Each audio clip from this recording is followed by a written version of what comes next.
Have you ever tried to have certain discussions online and you realize that less than 5 minutes in, you're already exhausted? Lately, I've realized that having certain conversations, especially in the social media space, has become incredibly difficult. And it is not because these topics are impossible to talk about, but because people do not listen anymore.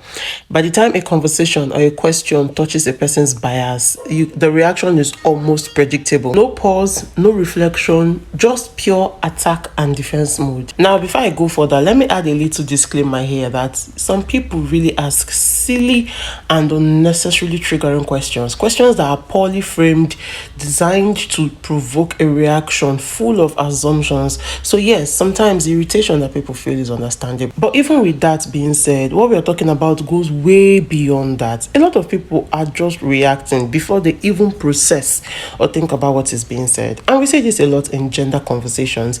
A question or a conversation is being directed at women, and the attacks from women is something else. Now, let's be honest, a part of this reaction has its place rooted in history. For a very long time, women have been told what to do, what not to do, how to dress, how to exist, what to say. So when a question is being directed at them, some people see it as another opportunity to police women. Then for the men, there has been this narrative that is being spun around recently about how women are good and men are bad. So men are already coming into this conversation waiting to be called the bad ones, hence the defense mode. And when both sides are already entering the conversations, preparing for war, armed to the teeth with words that are meant to hurt each other, nobody is thinking anymore. Nobody is even trying to process anything. Nobody is listening. It becomes World War II, and that's where the exhaustion is coming from. Conversations on social media these days require a high level of patience, the ability to pause before responding, the humility to understand that